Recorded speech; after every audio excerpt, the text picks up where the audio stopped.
Hello students, once again I welcome you all in this online class of accountancy. Today I am here with the second chapter of partnership of class 12 and the chapter name is reconstitution of partnership form. Reconstitution of partnership form. So before starting the chapter we should understand the meaning of reconstitution, and after going through the meaning of reconstitution of partnership we will see that what are the things or what are the topics we have to be covered in this second chapter of partnership. And yesterday we had completed our first chapter of partnership that was based on fundamentals. So reconstitution of partnership means reconstitution of partnership. In simple language you can say that cancellation of old partnership deed or agreements, because written partnership agreements are known as partnership deed. So cancellation of old partnership deed or agreement and formation of new partnership deed or agreement is called reconstitution of partnership. Means when partners cancel their old agreements and they make new agreements, so that is the situation when we can say that it is reconstitution of partnership form. Okay, it is reconstitution of partnership. Means whenever there will be any changes in the agreement, like profit sharing ratio, interest rate, or anything, salary, commission, whatever, if there is any change in the agreement, then old agreement will stand cancelled and new agreement will come into existence, and the situation will be called reconstitution of partnership. But there are some situations in which reconstitution of partnership occurs. क्या situation है, किस situation में reconstitution होता है? तो there are some situations. First situation is change in the PSR of existing partners. Change in the PSR of existing partners.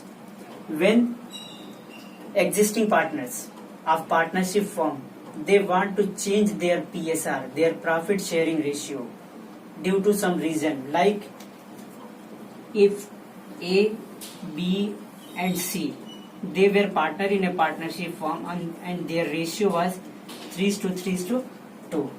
They were doing partnership business, but after spending some time they decided to have their PSR equal. They decided to change their PSR from 3:3:2 to equal. That means 1:1:1. अब ये क्यों change हो सकता है? Existing partners में हो सकता है कि जो सी को रेशियो कम मिल रहा था, सी का जो प्रॉफिट कम मिल रहा था, हो सकता है कि सी पहले एक्टिव पार्टनर नहीं रहा होगा, बीच में आकर के वो एक्टिव पार्टनर बन गया, या हो सकता है बीच में उसने अपनी एडिशनल कैपिटल लगा दिया होगा, तो जिसकी वजह से उसने भी इक्वल प्रॉफिट का डिमांड किया होगा. और उस केस में अगर बाकी पार्टनर्स एग्री कर जाते हैं तो that means they will be agree to share the profits and loss in equal ratio. So existing partners, no new partner is coming, only existing partner, they just want to change their old profit sharing ratio into new profit sharing ratio. Then the situation will be called reconstitution of partnership. यहाँ पे क्या है, ये PSR cancel हो रहा है, new PSR generate हो रहा है, मतलब न्यू एग्रीमेंट हो रहा है, तो that means it is reconstitution of partnership. ठीक है. इसी तरीके से और कब हो सकता है? Admission of a new partner. When a new partner enters in the partnership firm, in that case also, first of all their profit sharing ratio will be changed. Means suppose A and B, they were partner in partnership business, they were doing business and they were distributing their profits equally, but now they want to take C in their partnership business. So after getting entry in the partnership business, C will get some profit from the partnership, so obviously C will get profit, and that profit obviously he will take from the old partners, from A and from B. C means new partner can get his share of profit from A or from B or from both the partners. That means from all the partners. यानी कोई भी new partner अगर आता है partnership business में, तो अब ये ओल्ड पार्टनर्स जो होते हैं वो अपने हिस्से का या अपना जो शेयर होता है वो न्यू पार्टनर के फेवर में सेक्रीफाइस करते हैं, तभी जाकर के न्यू पार्टनर हमारी फर्म में एंट्री करता है। सपोज दैट यहाँ पे 100 रुपीज का प्रॉफिट होता है, ठीक है, 100 रुपीज का प्रॉफिट। तो ए और बी जब इक्वल पार्टनर थे तो they will distribute it in equal ratio, that means 50-50 rupees. But if C is coming in the partnership business and again there will be profit of rupees 100, then rupees 50-50 the distribution which they were doing earlier, now they will not get rupees 50. That means out of this 100 rupees some of the profit will go in favor of C.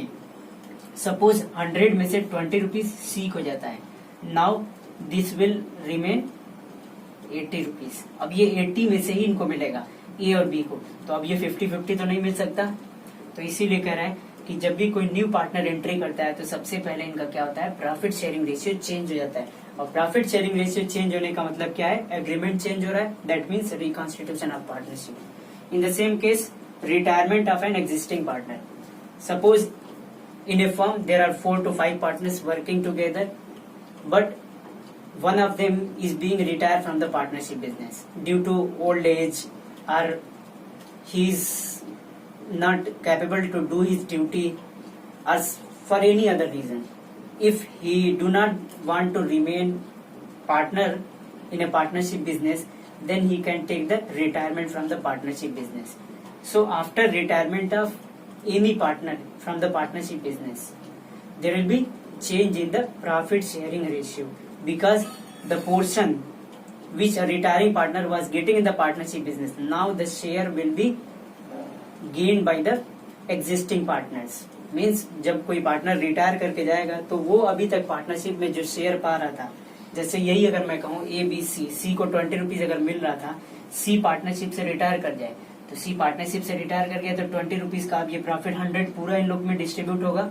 अभी जो 80 rupees in लोग के लिए बच रहा था, अगर सी जाएगा पार्टनरशिप बिजनेस है तो दैट मीन्स 20 रुपीज का एडवांटेज होगा इन लोग को, ओल्ड पार्टनर्स को। तो इनका जो प्रॉफिट शेयरिंग रेशियो होगा सी के जाने के बाद वो चेंज हो जाएगा, यानी एग्रीमेंट चेंज होगा, अगेन वो क्या होगा, रिकॉन्स्टिट्यूशन ऑफ पार्टनरशिप। इसी तरीके से डेथ ऑफ ए पार्टनर, ठीक है, किसी पार्टनर की डेथ हो जाती है, अगेन वही रिटायरमेंट से रिलेटेड ही केस है। कोई पार्टनर डेथ कर जाएगा तो डेथ करने के बाद किसी पार्टनर की डेथ होने पे पार्टनरशिप का क्या होता है, रिकॉन्स्टिट्यूशन होता है। That means old partnership agreement will be cancelled and new partnership agreement और deed will come into existence. इसी तरीके से वहां पे भी पीएसआर चेंज होगा, ठीक। जैसे सपोज एग्जांपल लेते हैं यही, if there are 3 partners, 3:1:2, they were doing business, and after some time B died. Now there will be only 2 partners, A and C. So now their PSR will not be 3:1:2. Only their PSR will be 3:2. That means earlier A's share was 3/6. Now A's share is 3/5. See the change. Okay. B death कर गया, death करने के बाद अब ए और सी अगर business कर रहे होंगे तो अगर उनमें कोई फर्दर एग्रीमेंट चेंज नहीं हुआ होगा, ये चाहे तो ये शेयर और चेंज कर सकते हैं। हो सकता है कि नई पार्टनरशिप जो एग्रीमेंट हो रही है उसमें ए और सी बोले कि now we will share the profits equally, तो 1:1 भी कर सकते हैं। कुछ भी अगर नहीं बोलता है तो हम ये मानते हैं कि उन लोग का आपस में रिलेशन वही रहेगा जो बी की डेथ से पहले था। तो अगर बी की डेथ से पहले वाला रिलेशन मानते हैं तो उस केस में देखो, पहले इसका ए का पूरा शेयर कितना बनता था, 3/6 बनता था। अब जब बी की डेथ के बाद अब उसका शेयर कितना बन रहा है, 3/5 हो गया, चेंज हुआ। तो ये चेंज क्या है, रिकॉन्स्टिट्यूशन ऑफ पार्टनरशिप। अगर हम इक्वल भी कंसीडर करें कि बी के जाने के बाद ए और सी इक्वल प्रॉफिट लेंगे, तो इक्वल लेंगे तो यानी पहले के केस में कितना था, 3/6, अभी के केस में कितना हो गया, 1/2। Again there is a change, ठीक है। ये चेंज किसकी वजह से, रिकॉन्स्टिट्यूशन ऑफ पार्टनरशिप, यानी एग्रीमेंट चेंज हो रहा है। तो जब भी डेथ होगी किसी पार्टनर की, एग्रीमेंट चेंज होगा। इसी तरीके से amalgamation of 2 partnership form. Amalgamation means होता है to join. If 2 separate partnership firms join together, then again there will be change in the ratio of partners. Means their profit sharing ratio will be changed. Suppose there is a firm A and firm B. In firm A there are two partners, A, B and there are two partners, and in firm B there are three partners, C, D, E. Their ratio was equal and they were distributing profit 3:2:1. Now both firm is joining together. होता है कि दो business क्यों joint होते हैं? आपस के जो कंपटीशन होता है, कंपटीशन के लेवल को कम करने के लिए sometimes they join together, sometimes just because of additional capital or just because of expansion of the resources, the two business firms join together to work at a larger level, to work as a large level. And you can take the example of Voda and Idea. ठीक है, Vodafone and Idea, they have now merged, they have amalgamated, match वो मिल गए आपस में. तो आपस में जो इन लोग का जो कस्टमर्स थे या जो इनका आपस में कंपटीशन था, ठीक है, अलग सरवाइव नहीं कर पा रहे थे. तो उन्होंने सोचा कि हम दोनों ज्वाइंट होकर के एक साथ बिजनेस करेंगे तो हमारे पास कैपिटल भी बढ़ जाएगी. ठीक है, दोनों फर्म की, दोनों कंपनी की कुछ अपनी अपनी कैपिटल होती है. जब ज्वाइन करेंगे तो कैपिटल बढ़ेगी, इसी तरीके से इनके पास रिसोर्सेज बढ़ेंगे, टेक्नोलॉजी दोनों फर्म की, दोनों कंपनी की टेक्नोलॉजी आपस में मैच कर जाएगी, जिससे उनके पास टेक्नोलॉजिकल अपग्रेडेशन होने का एडवांटेज या बेनिफिट उनको मिल सकता है. तो इसलिए फर्म्स क्या करती हैं, कभी कभी क्या होता है, सिमिलर प्रोडक्ट होता है तो इतना ज्यादा कंपटीशन होता है. तो कंपटीशन जब बहुत ज्यादा हायर लेवल पे कंपटीशन होता है तो वहां बिजनेस फर्म को जो प्रॉफिट मार्जिन होता है वो कम हो जाता है. क्योंकि अगर कोई भी बिजनेस फर्म 0.5 पैसे भी अगर प्राइस कम करेगा तो तुरंत क्या होगा, अगले कस्टमर, वो सारे के सारे कस्टमर यहाँ क्या कर जाएंगे, मूव कर जाएंगे. इसी तरीके से कोई भी बिजनेस फर्म चाह करके भी अपना प्रॉफिट मार्जिन बढ़ा नहीं सकती, क्योंकि जैसे ही प्रॉफिट मार्जिन बढ़ाने के लिए प्राइस को इंक्रीज करेंगे, उसके सारे कस्टमर कहाँ शिफ्ट कर जाएंगे, उसके कंपटीटर के पास पहुंच जाएंगे. तो इसीलिए प्रॉफिट मार्जिन जब बहुत लोअर हो जाता है या जब बहुत कट थ्रोट कंपटीशन चलता है तो उस कट थ्रोट कंपटीशन की वजह से दोनों फर्म को एडवांटेज नहीं हो पाता है. तो वो लोग क्या करते हैं, आपस में ज्वाइंट हो जाते हैं, आपस में अमलगमेशन कर लेते हैं. फिर अमलगमेशन करने के बाद हो सकता है कि जो प्रोडक्ट वो 5 रुपीज का सेल कर रहे थे, now they can easily sell on 6, 7. ठीक है, क्योंकि अब वो 6 में सेल करें या 7 में सेल करें, कस्टमर इनके यहीं रहेंगे. ठीक है, पहले क्या था, शिफ्ट हो सकते थे, अब तो एक ही हो गई फर्म, अब ये चाहे तो प्राइस को इंक्रीज कर सकते हैं. ठीक है, इस तरीके से अमलगमेशन होता है.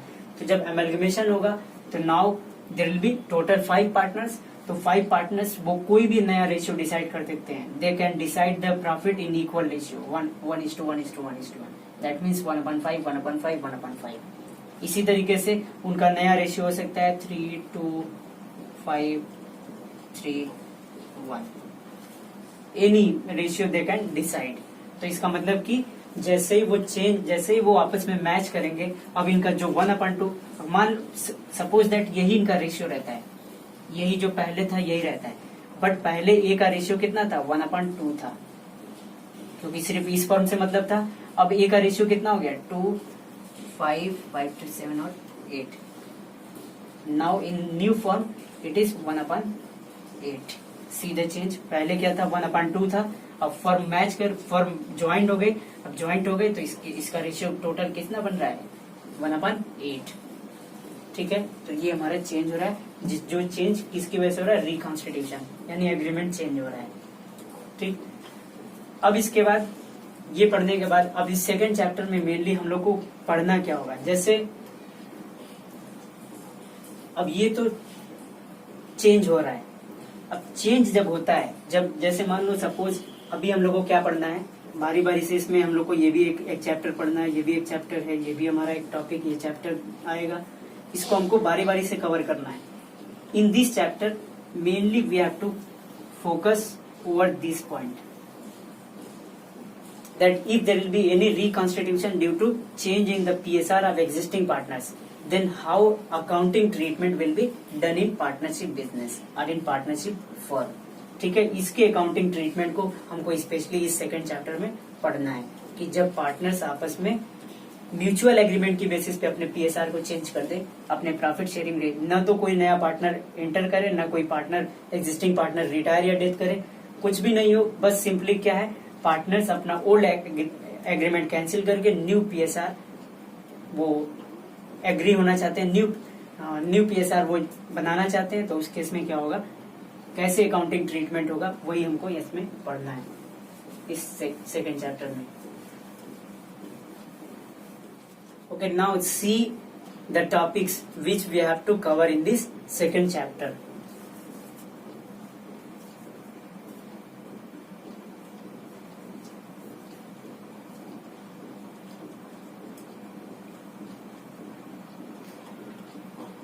Calculation of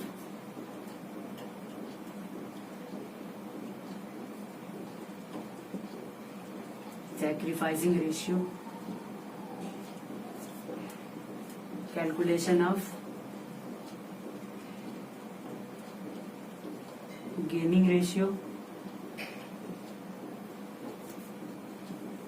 calculation of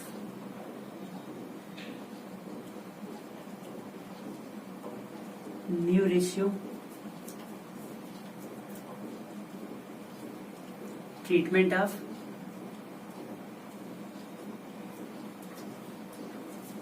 you can say valuation of goodwill,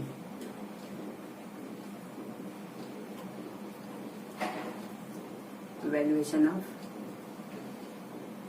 goodwill,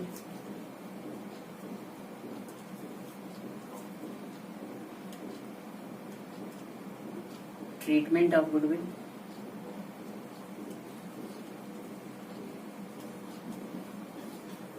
treatment of, it is called goodwill in short.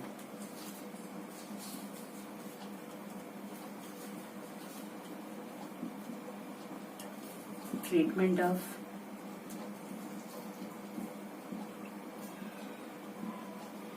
accumulated profit or reserves or loss. And lastly, accumulated treatment of accumulated profit or reserve and loss, and treatment of assets and liabilities, reassessment.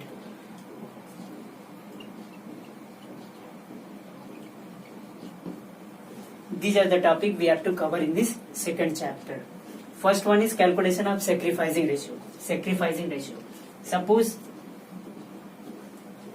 if there are two partners, they were distributing profit share in 3:2, but now they want to change the agreement. They want share the profits equally, means new PSR, it will be equal 1:1. अब जब भी कभी PSR change होता है, ठीक है, जब भी whenever there will be change in the PSR, then in that case any partner will suffer loss or any partner can get gain in the partnership firm. ठीक है, कोई किसी पार्टनर को गेन हो सकता है, किसी पार्टनर को लॉस हो सकता है. इसको बताने से पहले मैं एक एग्जांपल लेता हूँ. Suppose that there was a profit of ₹100 in a partnership business. ठीक है, in that case their PSR was 3:2. Earlier their PSR was 3:2. तो 3:2 था, तो मतलब ए का प्रॉफिट कितना होना था इसी 100 के लिए, as profit is equal to 100 3/5, 100 का 3/5, ठीक है, यानी 60 रुपीज. इसी तरीके से ये बी का कितना प्रॉफिट बन रहा था 2/5, 40 रुपीज. ठीक है, यानी profit amount is 100 and A's profit is, A was getting profit 60 and B was getting profit 40. But after some time they decide to share the profits equally. That means 1/2 and 1/2. तो 100 को 1/2 करेंगे तो 1/2 होने के case में कितना आएगा, 50 rupees to A and 50 rupees to B. अब यहाँ पे हम देखते हैं कि earlier before change in the PSR A was getting 60 rupees, but now after change in the PSR A is getting only 50. So that means A is losing his profit. That means A is sacrificing. A is sacrificing. Sacrifice किसको कर रहा है, ये जो 60 पा रहा था आप 50 पा रहा है, 10 रुपीज का सेक्रीफाइस कर रहा है. 10 रुपीज किसको कर रहा है, अगले पार्टनर को. जैसे partner B, he was getting 40 rupees earlier but now is getting 50 rupees. तो 40 से 50 तो बी को क्या होगा, गेन हो गया. बी को क्या हुआ, गेन हुआ. गेन किससे हुआ, यानी जो पार्टनर ने सेक्रीफाइस किया 10 रुपीज का, वही सेक्रीफाइस किसको मिल गया, 10 रुपीज का गेन इसको मिल गया.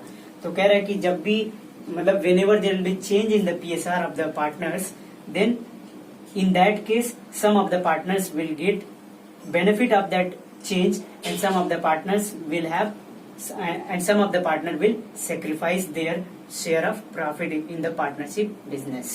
तो इससे क्या होता है कि किसी किसी पार्टनर को गेन होता है, किसी किसी पार्टनर को सेक्रीफाइस होता है. तो इसीलिए हम क्या करते हैं, यहाँ पे जब भी PSR चेंज होगा तो हम देखेंगे कि किस पार्टनर को गेन हो रहा है, किस पार्टनर को लॉस हो रहा है. तो कौन सा पार्टनर सेक्रीफाइस कर रहा है, कौन से पार्टनर को गेन हो रहा है. जैसे कि मैंने अभी एग्जांपल लिया कि यहाँ पे क्या है, B is gaining partner and A is sacrificing partner. 10 rupees का सेक्रीफाइस किसको कर रहा है, बी को कर रहा है. तो बी गेनिंग हुआ, ए सेक्रीफाइसिंग हुआ. तो जब भी PSR चेंज होगा तो क्वेश्चन आएगा, हमको बोलेगा calculate sacrificing ratio and gaining ratio. इसी तरीके से जब मैंने बताया कि जब भी रिकॉन्स्टिट्यूशन होगा, एक पार्टनर को सेक्रीफाइस, दूसरे पार्टनर को गेन, अल्टीमेट इसका जो कंक्लूजन या रिजल्ट क्या निकल रहा है कि किसी पार्टनर को गेन या किसी पार्टनर को सेक्रीफाइस होने का अल्टीमेट रिजल्ट हमारा ये आएगा कि इनका जो नया प्रॉफिट शेयरिंग रेशियो होगा वो चेंज हो जाएगा. That means calculation of new ratio.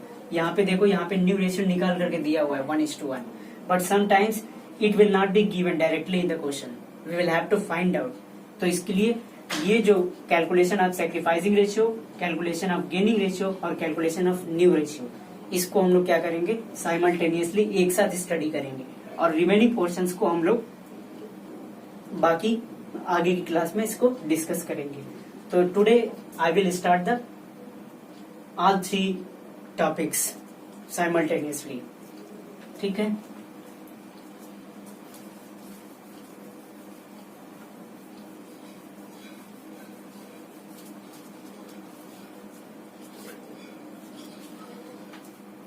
Okay, now if I talk about what is sacrificing ratio, अभी आप लोगों ने क्वेश्चन में देखे सर sacrificing ratio कैसे हम डिफाइन कर सकते हैं. तो sacrificing ratio can be defined that it is the surrender value of a partner in favor of another partner.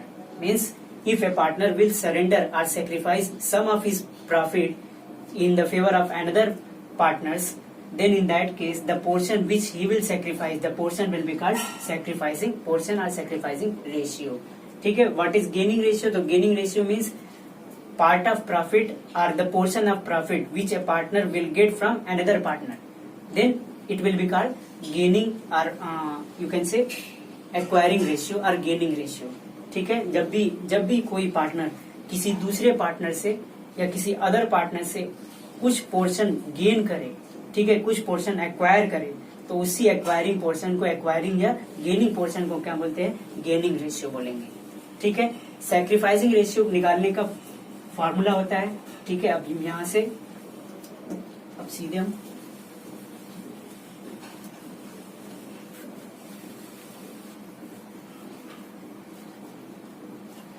ठीक है, इसको हम लोग कंटिन्यू कर रहे हैं. सैक्रिफाइसिंग रेशियो, तो सैक्रिफाइसिंग रेशियो जो होता है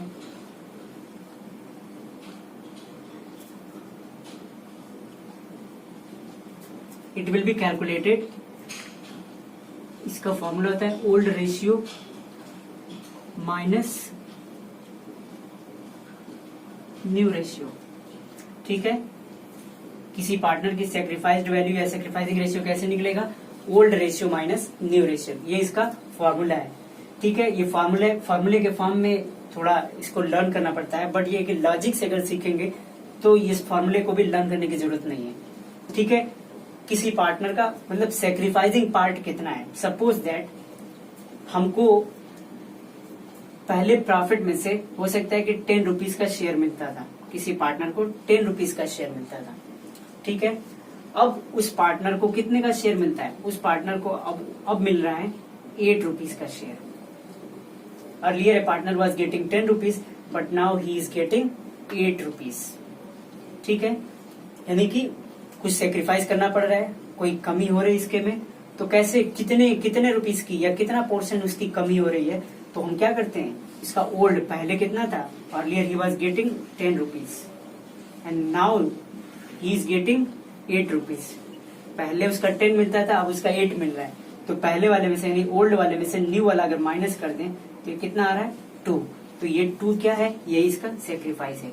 यही 2 रुपया सेक्रीफाइस कर रहा है ना, पहले 10 मिल रहा था, अभी क्या है 8 मिल रहा है। तो इसका मतलब कितना उसने सेक्रीफाइस किया, 2 रुपीज का सेक्रीफाइस किया। तो मतलब क्या हुआ, हमने उसके ओल्ड में से अब वो जब जो पा रहा है न्यू वाला वही माइनस करेंगे तो हमारा क्या निकल के आ जाएगा, सेक्रीफाइसिंग रेशियो निकल के आएगा। ठीक है, इसी तरीके से गेनिंग रेशियो। ठीक है, गेनिंग रेशियो का फॉर्मूला क्या होता है, बिल्कुल जस्ट रिवर्स इसी का होता है। गेनिंग रेशियो जस्ट ये क्या हो जाएगा, new ratio minus old ratio, new ratio minus old ratio. ठीक, new ratio minus old ratio, यानी जब गेनिंग रेशियो, किसी पार्टनर का गेनिंग रेशियो रहे, ठीक है, अब कितना उसने गेन किया। जैसे मान लो पता लग रहा है कि एक पार्टनर है, उसको कितने रुपीज का प्रॉफिट मिल रहा है, 20 रुपीज का प्रॉफिट मिल रहा है। ठीक है, यानी न्यू प्रॉफिट उसका कितना है, 20 rupees. Old profit he was getting 12 rupees. ठीक है, किसी पार्टनर को पहले कितना मिलता था, 12 रुपीज मिलता था, but now he is getting 20 rupees. ज्यादा पा रहा है ना, in compare to previous profit he is getting now more profit. तो अब ज्यादा पा रहा है, तो इसका मतलब कितना रुपीज ज्यादा पा रहा है, कितने रुपीज का उसको एडवांटेज हुआ, कितने रुपीज का गेन हुआ। तो क्या करेंगे हम, न्यू में से जो अभी पा रहा है, ठीक है, करंट में जो पा रहा होगा न्यू वाला, उसमें से हम ओल्ड माइनस करेंगे तो ये कितना आ जाएगा, 8 रुपीज उसका क्या हो जाएगा, एक्चुअल में गेन हो जाएगा। Because earlier he was getting 12, now he is getting 20। तो इसका मतलब 12 में 8 ऐड होने के बाद इसको 20 रुपीज मिल रहा है, तो 8 रुपीज का गेन हो रहा है। इसलिए ये हमारा फॉर्मूला ऐसे बनता है कि न्यू रेशियो में से हम क्या करते हैं, ओल्ड रेशियो माइनस कर देते हैं। ठीक है, आई थिंक इस एग्जाम्पल से ये चीजें समझने में बहुत आसानी हो रही होगी। ठीक है, अब सीधे हम आते हैं कि क्वेश्चन इस सैक्रिफाइसिंग और न्यू रेशियो का कैलकुलेशन से क्वेश्चन किस टाइप का बनता है। ठीक है, एग्जाम्पल लेते हैं एक। ठीक है, there are 2 partners, their PSR was 3:1, okay, and they change their PSR into equal. That means 3:1 was their ratio, but now they have changed and they have decided to share the profits and loss equally. उस case में क्या आएगा कि calculate sacrificing ratio and gaining ratio of the partner. अब obviously क्या है, यहाँ पे मैंने बोला है कि एक पार्टनर कम से कम यहाँ पे सेक्रीफाइस करेगा, दूसरा पार्टनर क्या करेगा, गेन करेगा। या अगर एक से ज्यादा पार्टनर होंगे तो हो सकता है उसमें से एक पार्टनर या कुछ पार्टनर क्या करेंगे, सेक्रीफाइस करेंगे, और हो सकता है उसमें से एक पार्टनर या उनमें से कुछ पार्टनर क्या करेंगे, गेन करेंगे।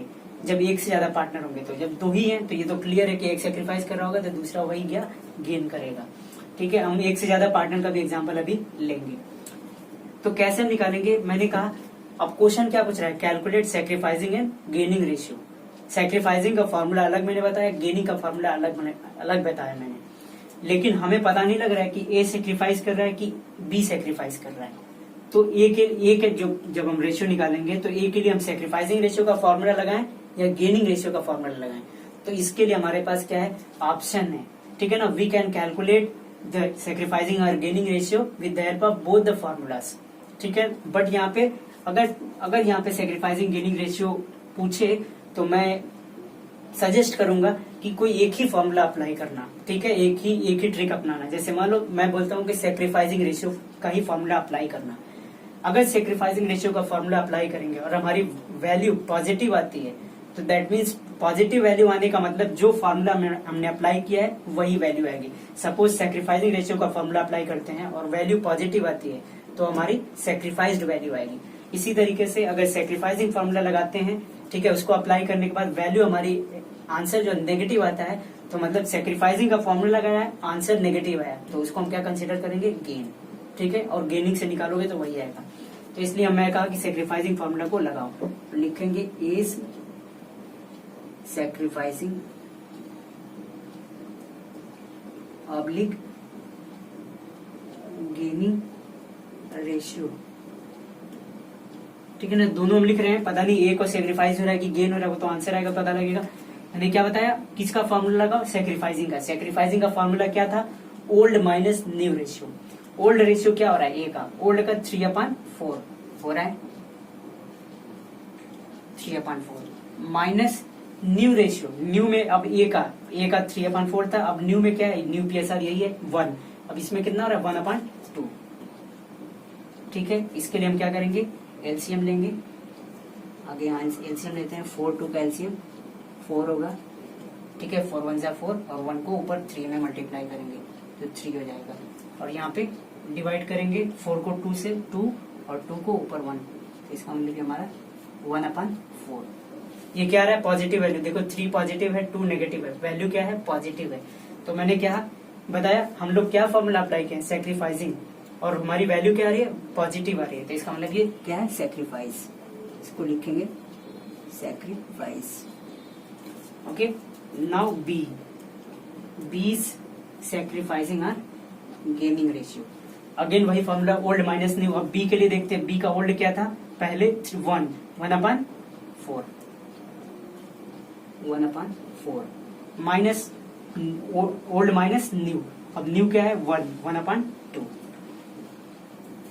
ठीक है। इसका भी हमारा 4 आएगा, ठीक है, 1 2 2 4 2 1 2।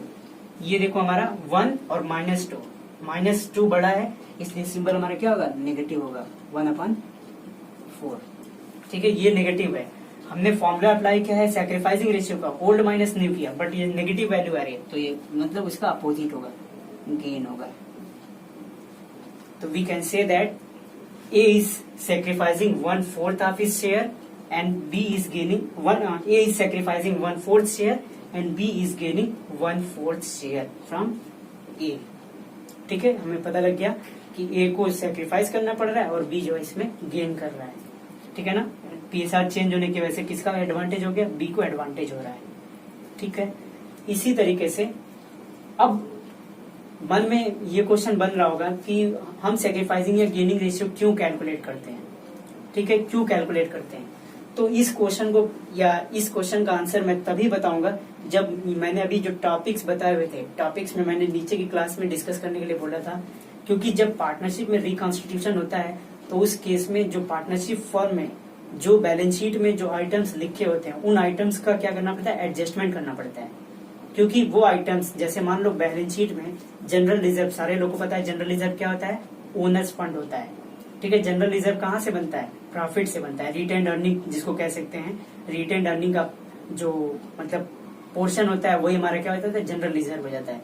और जनरल रिजर्व क्या होता है, वो एक तरीके का ऐसा रिजर्व होता है जिसको जरूरत पड़ने पे फर्म में यूटिलाइज किया जा सकता है। अदरवाइज अगर फर्म को जरूरत नहीं पड़ेगी तो then it can be distributed among the owners को डिस्ट्रीब्यूट किया जा सकता है। तो अगर किसी फर्म की बैलेंस शीट में, ठीक है, जैसे जनरल रिजर्व कहाँ होता है, लायबिलिटी साइड में, क्योंकि ये क्या है, कैपिटल की तरीके से ही ये फर्म की या बिजनेस की इंटरनल लायबिलिटी होती है। क्योंकि जरूरत नहीं पड़ेगी तो इसको बिजनेस को वापस करना होगा, किसको, ओनर्स को, तो ये जनरल रिजर्व इंटरनल लायबिलिटी होती है। अब मान लो लायबिलिटी साइड में ये 50,000 रुपीज है, ठीक है, 50,000 पड़ा हुआ है।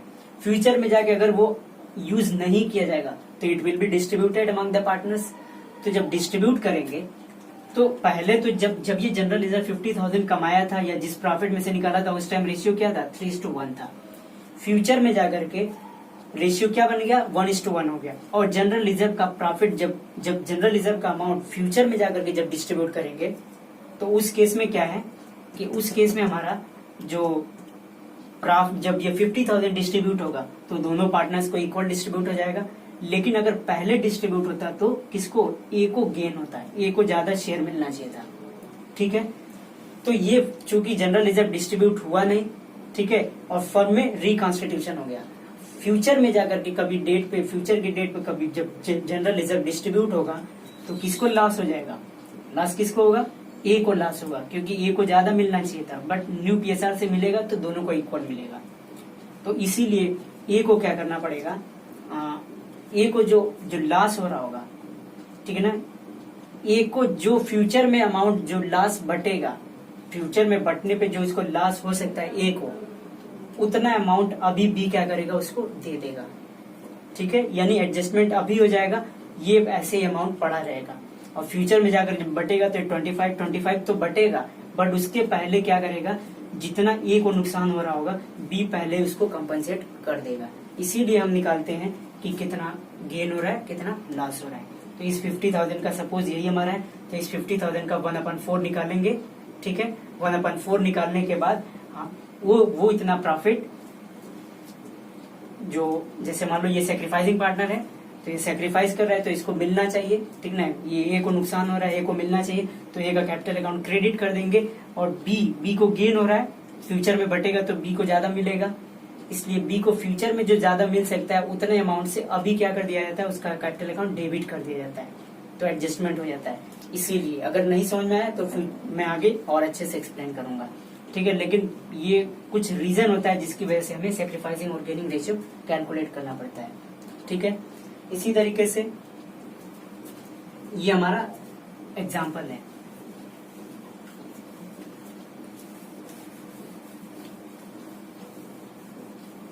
एक एग्जाम्पल और लेते हैं।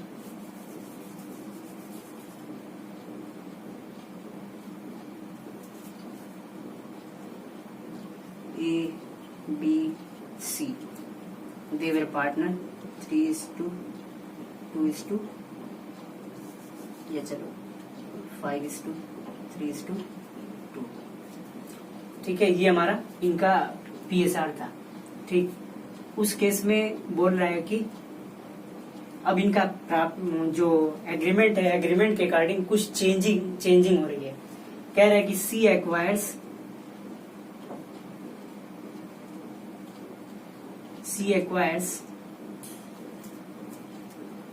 1/5 शेयर फ्रॉम बी। ठीक है, बोल रहा है C acquire 1/5 share from B. इस केस में हमको क्या निकालना है, calculate new ratio as well as sacrificing and gaining ratio of all the partners. ठीक है ना, ये इतना काम होने की वजह से किस पार्टनर को गेन होगा, किसको सेक्रीफाइस होगा, ये हमको देखना होगा। तो उस केस में अगर देखेंगे तो सी एक्वायर कर रहा है। ठीक है, सी एक्वायर कर रहा है किससे, बी से, कितना, 1/5 शेयर।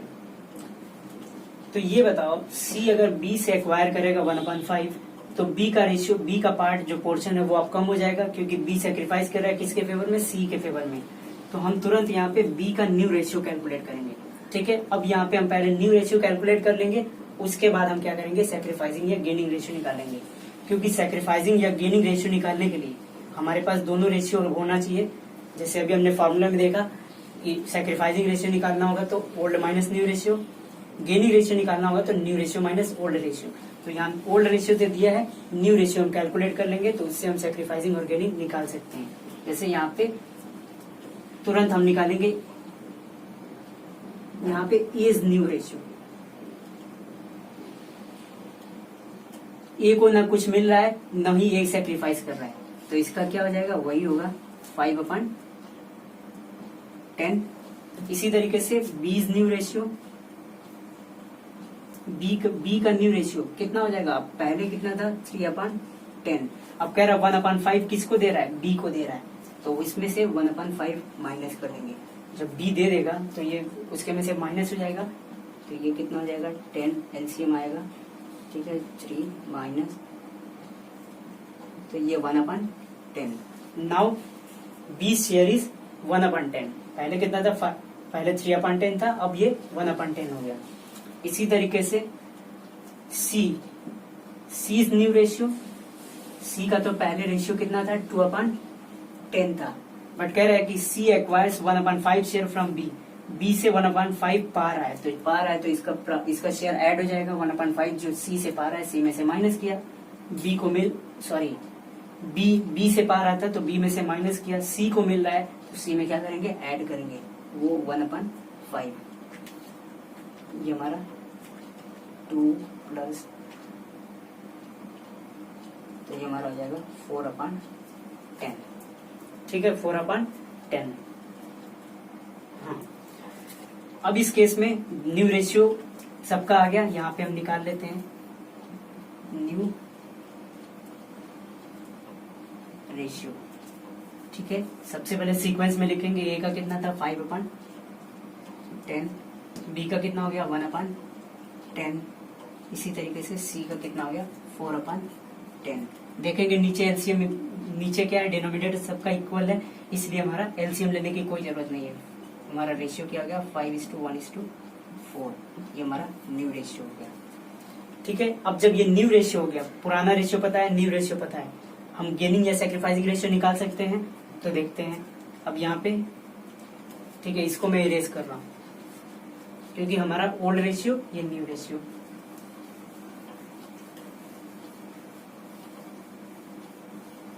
अब क्वेश्चन में सैक्रिफाइसिंग गेनिंग रेशियो पूछिए तो लिखना इज, वही पहले की तरीके से, इज सैक्रिफाइसिंग या गेनिंग रेशियो।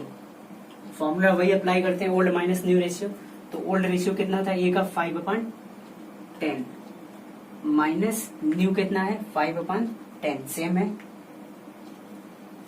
5/10, तो ये क्या हो गया 0/10।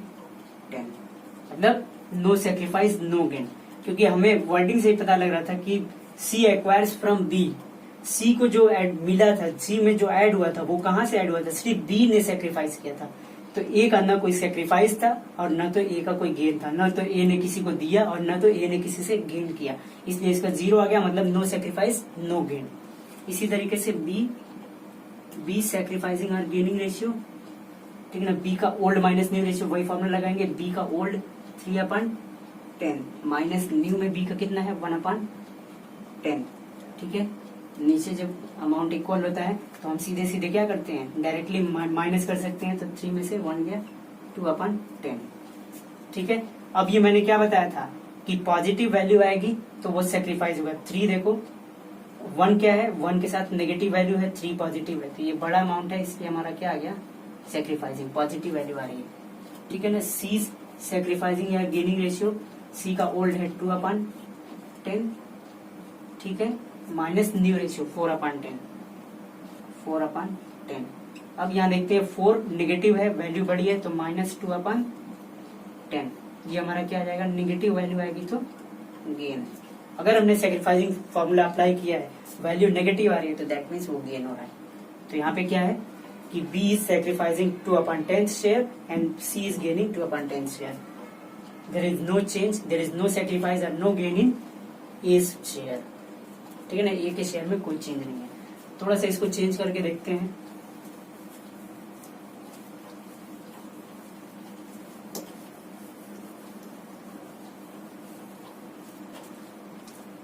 यही इनका रेशियो है। ठीक है, यहाँ पे बोलता है A surrenders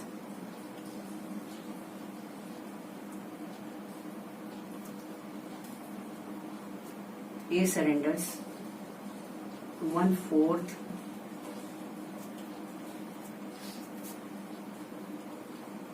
शेयर्स, इसको अब ऐसे लिखते हैं। ठीक है, यहाँ पे लिखते हैं C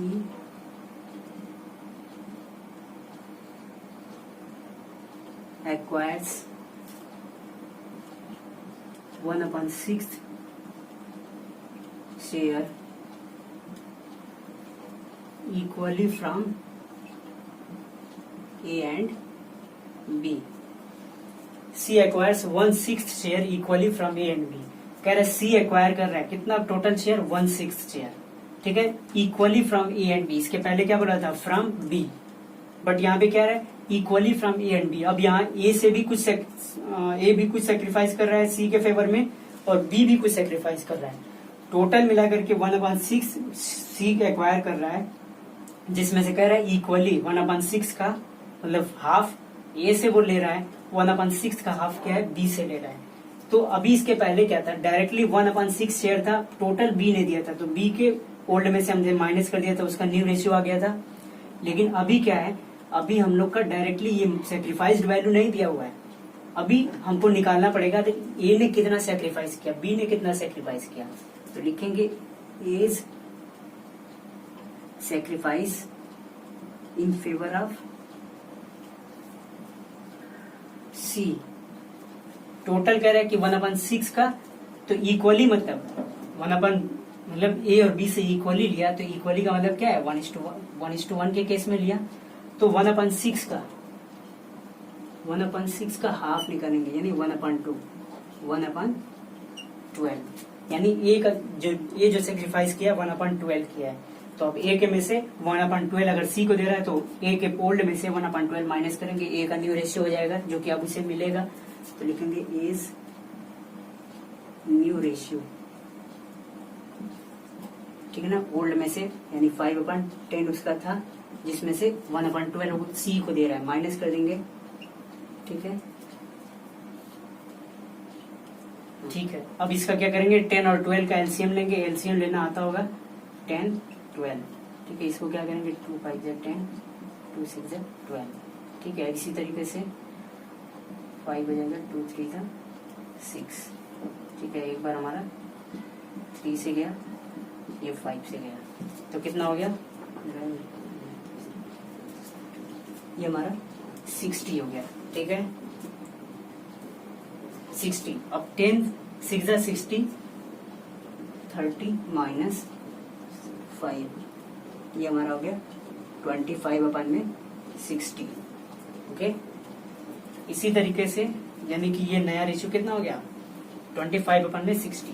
अब इसी तरीके से बी का देखते हैं, बी भी सेक्रीफाइस कर रहा है सी के फेवर में. कितना सेक्रीफाइस कर रहा है निकाल के देखना पड़ेगा, क्योंकि बोल रहा है टोटल तो 1/6 सी को मिल रहा है, बट ए से कितना मिल रहा है बी से कितना मिल रहा है. तो इक्वली जब कह रहा है तो क्लियर है कि ए जितना सेक्रीफाइस करेगा वही उतना बी भी सेक्रीफाइस करेगा.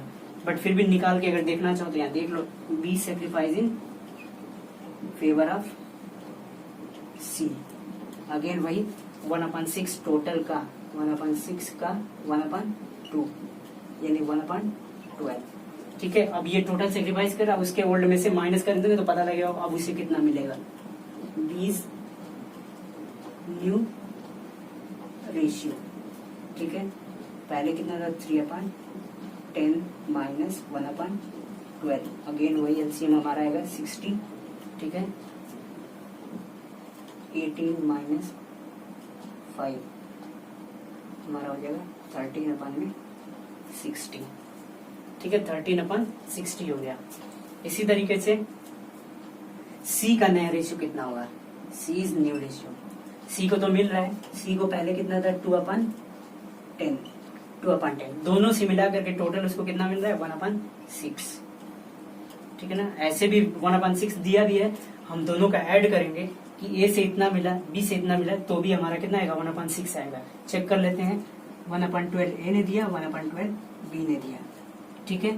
तो नीचे इक्वल है, हम ऐड कर लेंगे 2/12 कट करेंगे तो इसको 1/6 आ गया 1/6. तो यही वही है 1/6 में हाफ ए ने दिया हाफ बी ने दिया. जितना ए ने दिया ए के शेयर में से उतना हमने माइनस कर दिया, जितना बी ने दिया बी के 3/10 में से हमने 1/12 माइनस कर दिया. अब क्या है इसको 2/10 में से पूरा 1/6 मिल जाएगा. अब यहाँ पे हम एलसीएम लेंगे, 10 और 6 का एलसीएम हमारा हो जाएगा 30 गिर सकता है, 6 6 प्लस 5 11 प्लस 30 ठीक है, 11 प्लस 13। अब हम क्या करेंगे, न्यू रेशियो निकालेंगे। यहाँ पे न्यू रेशियो लिखेंगे, कितना आया था इसका एज न्यू रेशियो 25/60। बी का न्यू रेशियो आया था 13/60। सी का कितना आया 11/30। एलसीएम वही 60 हो जाएगा, तो 25, 13 एंड ये 30 टू द 60 और 22। ठीक है, अब ये 25, 13, 22, ठीक है ना। इसको अगर हम देखेंगे कि और कट के छोटा हो सकता है तो नहीं हो सकता है, सीधे हमारा न्यू रेशियो क्या हो जाएगा 25:13:22। ठीक है, यही न्यू रेशियो हो जाएगा। ठीक, इस तरीके से न्यू रेशियो हमारा हो गया। हाँ, अगर क्वेश्चन में पूछता है कि calculate sacrificing and gaining ratio, तो सेक्रीफाइसिंग और यानी किस पार्टनर को सेक्रीफाइस हुआ, किस पार्टनर को गेन हुआ, तो उस केस में क्या है, फॉर्मूला वही लगाएंगे। ठीक है ना। ए के लिए जो ए का ओल्ड रेशियो होगा यानी 5/10 माइनस 25 ये टोटल कर लेंगे। अब रेशियो निकालने के लिए उसी तरीके से ए का रेशियो निकालने के लिए 5/10 माइनस इसका कितना आ रहा है 25/60। ठीक है, इस तरीके से निकालेंगे। जैसे ये निकालना एज, तो ए का 5/10 माइनस इसमें कितना हो रहा है 25, वही फॉर्मूला लगा रहे हैं, ओल्ड माइनस न्यू, 25/60, तो ये तो 60 ही होगा। ठीक है, माइनस 25, ये क्या पॉजिटिव वैल्यू आ रही है ना 5/60, 5/60, इसको हम क्या लिख सकते हैं सेक्रीफाइस। ठीक है, इसी तरीके से बाकी पार्टनर्स का भी निकालेंगे। इसका निकालेंगे 3/10 माइनस 13/60, 2/10 माइनस 22/60। जिसकी नेगेटिव वैल्यू आएगी वो गेन हो जाएगा, जिसकी पॉजिटिव आएगी उसके आगे सेक्रीफाइस लिखेंगे। आज के लिए बस इतना ही। ठीक है, अब इससे जो रिलेटेड क्वेश्चन होगा वो होमवर्क होगा। कल से हम गुडविल का ट्रीटमेंट पढ़ेंगे। जो लोग चैनल को फर्स्ट टाइम देख रहे हैं, चैनल को सब्सक्राइब कर दें ताकि आगे की वीडियो उनको मिलती रहेगी।